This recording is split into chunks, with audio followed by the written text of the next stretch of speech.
Hi dears, അസ്സലാമു അലൈക്കും, നമസ്കാരം. ഇന്ന് ഞാനൊരു സ്നാക്സ് റെസിപ്പിയുമായിട്ടാണ് വന്നിട്ടുള്ളത്. ഇപ്പോൾ പൊതുവെ നമുക്ക് രാവിലെ എണീറ്റാൽ എന്താണ് ഇപ്പോൾ സ്നാക്കിന് ഉണ്ടാക്കുക എന്നുള്ളൊരു കൺഫ്യൂഷനാണല്ലോ.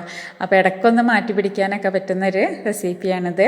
അപ്പോൾ എങ്ങനെയാണ് ഇത് ഉണ്ടാക്കുന്നത് നോക്കാം. ഇതിന് വേണ്ടിയിട്ട് 2.5 കപ്പ് മൈദയാണ് ഞാൻ എടുത്തിട്ടുള്ളത്. അപ്പോൾ നിങ്ങൾക്ക് എത്രയാണോ ആവശ്യം അതിന് അത്ര തന്നെ എടുത്താൽ മതി. അതിലേക്ക് ആവശ്യത്തിന് ഉപ്പ് ചേർത്തിട്ട് അല്പം വെള്ളം ഒഴിച്ച് നമുക്കിതൊന്ന് കലക്കിയെടുക്കണം. അപ്പോൾ കലക്കിയെടുക്കുമ്പോൾ കട്ടയൊന്നും ഇല്ലാതെ നല്ല രീതിയിൽ തന്നെ കലക്കിയെടുക്കാൻ ശ്രമിക്കുക. ദോശയ്ക്ക് കലക്കുന്ന അത്ര തന്നെ അങ്ങോട്ട് ലൂസാവും വേണ്ട, എന്നാൽ കട്ടി അധികമാവും വേണ്ട. ഏകദേശം ഇതേ പരുവത്തിലൊന്ന് കലക്കിയെടുക്കണേ. അപ്പം മാവ് ഇവിടെ റെഡി ആയിട്ടുണ്ട്. ഇനി ഇതൊന്ന് മാറ്റി വെച്ചിട്ട് നമുക്കിതിലേക്കുള്ള ഇൻഗ്രീഡിയൻസ് എന്തൊക്കെയാണെന്ന് നോക്കാം. ഇതിലേക്ക് നമുക്ക് 5 ഇൻഗ്രീഡിയൻസ് അല്ല, ഓയിലടക്കം 6 ഇൻഗ്രീഡിയൻസാണ് വേണ്ടത്. ഇത് അല്പം ചിക്കന് ചെറുതാക്കി കട്ട് ചെയ്തിട്ടൊന്ന് ഫ്രൈ ചെയ്തെടുത്തതാണ്, നോർമൽ ഫ്രൈ ചെയ്തെടുത്തതാണ്. അപ്പോൾ ഇനിയിപ്പം ചിക്കന് കറിയിലെ ചിക്കൻ ഉണ്ടെങ്കിൽ അതായാലും പ്രശ്നമൊന്നുമില്ല, ടേസ്റ്റ് ഉണ്ട്. പിന്നെ ഇതുപോലെ ഒന്ന് ചെറുതാക്കി അരിഞ്ഞെടുത്താൽ മതി. പിന്നെ അല്പം മല്ലിയില ചെറുതാക്കി അരിഞ്ഞ് വെച്ചിട്ടുണ്ട്. പിന്നെ ഇത് പിസ്സ സോസാണ്. ഇപ്പോൾ കഴിഞ്ഞ എപ്പിസോഡിൽ ഞാൻ പിസ്സ സോസ് എങ്ങനെ നമുക്ക് വീട്ടിൽ ഈസി ആയിട്ട് നല്ല ടേസ്റ്റി ആയിട്ട് ഉണ്ടാക്കുക എന്നുള്ള വീഡിയോ ഇട്ടിട്ടുണ്ടായിരുന്നു. അപ്പോൾ അറിയാത്തവർ അതൊന്ന് നോക്കണേ. പിന്നെ ഒരു തക്കാളി വട്ടത്തിൽ സ്ലൈസാക്കി അരിഞ്ഞ് വെച്ചതാണ്.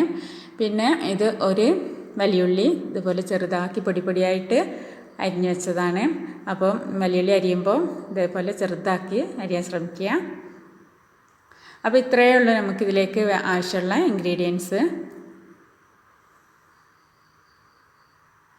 നമുക്ക് ദോശ തയ്യാറാക്കാവുന്ന എങ്ങനെ നോക്കാം. അപ്പോൾ ആദ്യം തന്നെ ഒന്ന് ദോശക്കല്ലിലൊന്ന് അല്പം ഓയിൽ ഒന്ന് സ്പ്രെഡ് ചെയ്ത് കൊടുക്കുക. ഓയിൽ കൂടണ്ട, കൂടിപ്പോയാൽ ദോശമാവ് പരത്താൻ കഴിയില്ല, അതിങ്ങനെ വിട്ട് വരും. അപ്പോൾ അത് നല്ല ശ്രദ്ധിക്കുക, അല്പം ഒന്ന് തൊട്ടാൽ മതി. ഇതിലേക്ക് ഒരു കയ്യിൽ മാവാണ് ഒഴിച്ചിട്ടുള്ളത്. അപ്പോൾ അത് പരത്തുമ്പോൾ അധികം നൈസാക്കാതെ അല്പം ഒരു തിക്കിൽ ഒന്ന് പരത്തിയെടുക്കുക. പിന്നെ പ്രത്യേകം ശ്രദ്ധിക്കേണ്ട ഒരു കാര്യം എന്താ വെച്ചാൽ ഫ്ലെയിം സിമ്മിലിട്ട് വെക്കണേ. മറ്റേത് നമ്മൾ മാവ് ഒഴിക്കുമ്പോൾ തന്നെ അത് പെട്ടെന്ന് തന്നെ അത് ഡ്രൈ ആയി പോകും. അപ്പോൾ നമുക്ക് ഇൻഗ്രീഡിയൻസ് ഇട്ടിട്ടുണ്ടെന്നുണ്ടെങ്കിൽ ദോശയുടെ മുകളിൽ അത് പറ്റി പിടിക്കത്തില്ല. അപ്പോൾ അതുകൊണ്ട് നമ്മളിത് സിമ്മിലിട്ടിട്ട് വേണം ഈ പ്രൊസീജിയറൊക്കെ ചെയ്യാൻ. അപ്പോൾ പിസ്സ സോസ് നമ്മുടെ ദോശയുടെ എല്ലാ ഭാഗത്തും എത്തുന്നത് പോലെ ഒന്ന് ഒരു സ്പൂൺ കൊണ്ട് സ്പ്രെഡ് ചെയ്ത് കൊടുക്കുക.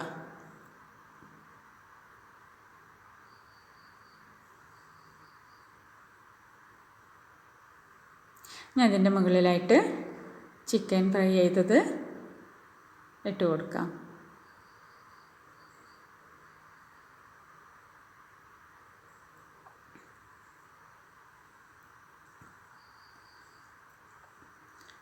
പിന്നെ ഉള്ളി അരിഞ്ഞതും കൂടി മുകളിലൊന്ന്, അപ്പോൾ നിങ്ങൾക്ക് ഇഷ്ടമുള്ള അത്ര വിതറി കൊടുക്കാവുന്നതാണ്.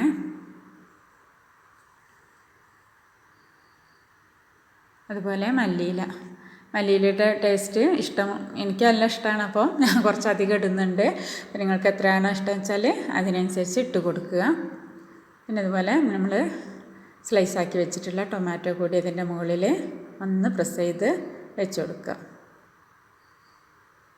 വളരെ കുറച്ച് ഇൻഗ്രീഡിയൻസേ ഉള്ളൂ, പക്ഷേ നല്ല ടേസ്റ്റ് ഉണ്ട് കഴിക്കാൻ. ഇതിൻ്റെ മുകളിലായിട്ട് നമുക്ക് കുറച്ച് ഓയിൽ ഒഴിച്ചു കൊടുക്കണം. ഒന്ന് ഒലീവ് ഓയിൽ ഉണ്ടെന്നുണ്ടെങ്കിൽ അതാണ് നല്ലത്. ഇനി അതില്ല എന്നുണ്ടെങ്കിൽ പ്രശ്നമൊന്നുമില്ല, സാധാ ഓയിലായാലും മതി. അതൊന്ന് നമുക്ക് ബ്രഷ് കൊണ്ട് ഒന്ന് അതിൻ്റെ മുകളിലായിട്ട് കുറച്ചൊന്ന് സ്പ്രെഡ് ചെയ്ത് കൊടുക്കാം. എന്നിട്ട് ചട്ടകം കൊണ്ട് മെല്ലെ ഒന്ന് ചിക്കനൊക്കെ ഒന്ന് പ്രസ് ചെയ്ത് കൊടുക്കുക.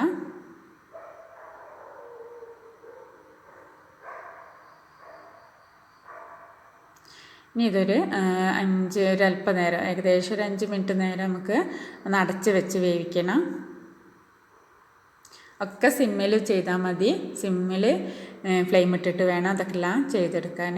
അപ്പോൾ ദോശയുടെ അടി കരിഞ്ഞും പോകത്തില്ല. പക്ഷേ നല്ലോണം തക്കാളിയും ഉള്ളിയൊക്കെ നല്ലോണം വെന്ത് വന്നിട്ടുണ്ട്. നമ്മുടെ ദോശ ഇവിടെ റെഡി ആയിട്ടുണ്ട്. അപ്പോൾ എല്ലാവരും ഒരു പ്രാവശ്യമെങ്കിലും ഒന്ന് ട്രൈ ചെയ്ത് നോക്കണം. നല്ല ടേസ്റ്റ് ഉണ്ട് കഴിക്കാൻ. അപ്പോൾ പിന്നെ വീഡിയോ ഇഷ്ടമായിട്ടുണ്ടെങ്കിൽ നിങ്ങളുടെ മറ്റുള്ളവർക്കൊക്കെ ഒന്ന് ഷെയർ ചെയ്ത് കൊടുക്കണേ. പിന്നെ ആരെങ്കിലും എൻ്റെ ചാനൽ ഇതുവരെ സബ്സ്ക്രൈബ് ചെയ്യാത്തവരുണ്ടെങ്കിൽ ദയവായി ഒന്ന് സബ്സ്ക്രൈബും ചെയ്തേക്കണേ.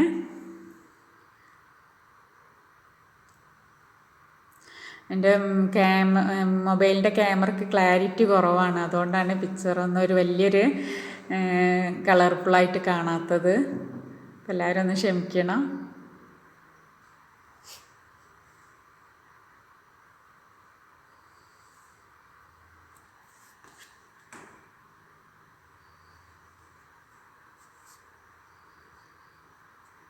അപ്പോൾ ഇനിയും നമുക്ക് നല്ല വീഡിയോസുമായി കാണാം. അതുവരെ ബൈ ബൈ.